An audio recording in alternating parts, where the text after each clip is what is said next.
hello student जिসকল ছাত্ৰ ছাত্ৰীয়ে class 10ত পঢ়ি আছে তেওঁলোকৰ বৰ্তমান ফাৰ্ষ্ট ইউনিট টেষ্ট ষ্টাৰ্ট হৈছে তো বহুতো ষ্টুডেণ্টে মোক কৈ আছিল ফাৰ্ষ্ট ইউনিট টেষ্টৰ কাৰণে ইম্পৰ্টেণ্ট কুৱেশ্যনছ দিব লাগে বুলি তো ছাত্ৰ ছাত্ৰীসকল তোমালোকৰ বাবে আজিৰ ভিডিঅ'ত ফাৰ্ষ্ট ইউনিট টেষ্টৰ কাৰণে অল ডিষ্ট্ৰিক্টৰ ষ্টুডেণ্টৰ কাৰণে ইংলিছৰ দুখনমান ইম্পৰ্টেণ্ট কুৱেশ্যনছ পেপাৰ লৈ আহিছোঁ প্ৰিভিয়াছ ইয়াৰৰ আৰু এই পেপাৰখিনি তোমালোকে ভালকৈ যদি চোৱা তেন্তে তোমালোকে ফাৰ্ষ্ট ইউনিট টেষ্টত এই পেপাৰখিনিৰ পৰা বহুতখিনি কমন পাই যাবা আৰু ছাত্ৰ ছাত্ৰীসকল তোমালোকৰ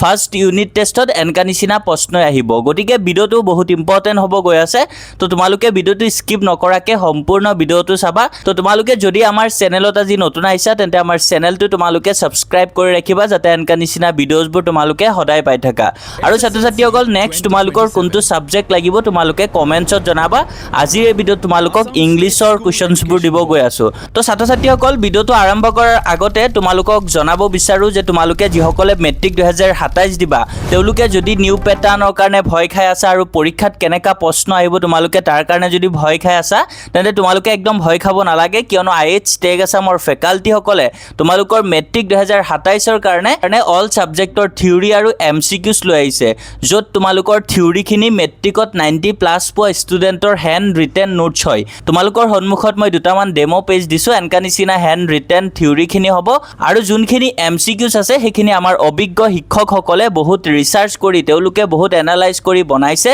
উইথ আনসাৰ্স থাকিব তোমালোকে এইখিনি ভালকৈ যদি পঢ়া তেন্তে তোমালোকে 100% কমন পাই যাবা তো ছাত্ৰ ছাত্ৰীসকল তোমালোকে আমাৰ এই গাইডেন্সখিনি যদি ল'ব বিচাৰা তেন্তে তোমালোকে আমাৰ অফিচিয়েল হোৱাটছআপ নাম্বাৰ 6302112602 এই নাম্বাৰৰ হোৱাটছআপত তোমালোকে মেছেজ দি ল'ব পাৰিবা কল নকৰিবা তোমালোকে অনলি হোৱাটছআপত মেছেজ দিবা HSLC 2027 বুলি তো তেতিয়া তোমালোকে ল'ব পাৰিবা যদি একেলগে অল সাবজেক্টৰ থিওৰি আৰু MCQs লোৱা তোমালোকে মাত্ৰ 599 তে সব পাই যাবা আৰু যদি কোনোবাই সিঙ্গল সাবজেক্ট ল'ব বিচাৰা তেন্তে মাত্ৰ 149 रुपीस আৰু ছাত্ৰ ছাত্ৰীসকল ইংলিছ এণ্ড আসামিজ দুইটা মিডিয়ামে এভেইলেবল আছে তো তোমালোকে এতিয়াই যোগাযোগ কৰা তো ছাত্ৰ ছাত্ৰীসকল এতিয়া তোমালোকে ইংলিছৰ ফাৰ্ষ্ট ইউনিট টেষ্টৰ কাৰণে দুখন ইম্পৰ্টেণ্ট কুৱেশ্যনছ পেপাৰ এতিয়া আমি দেখাব গৈ আছোঁ এই পেপাৰখিনি তোমালোকে ভালকৈ চাবা আৰু তোমালোকে ইয়াতে যিখিনি প্ৰশ্ন আছে গোটেইখিনি ভালকৈ যদি পঢ়া তেন্তে তোমালোকে ফাৰ্ষ্ট ইউনিট টেষ্টত বহুতখিনি প্ৰশ্ন তোমালোকে কমন দেখা পাবা তো এতিয়া তোমালোকে পেপাৰখন ভালকৈ চাই যোৱা 1 by 1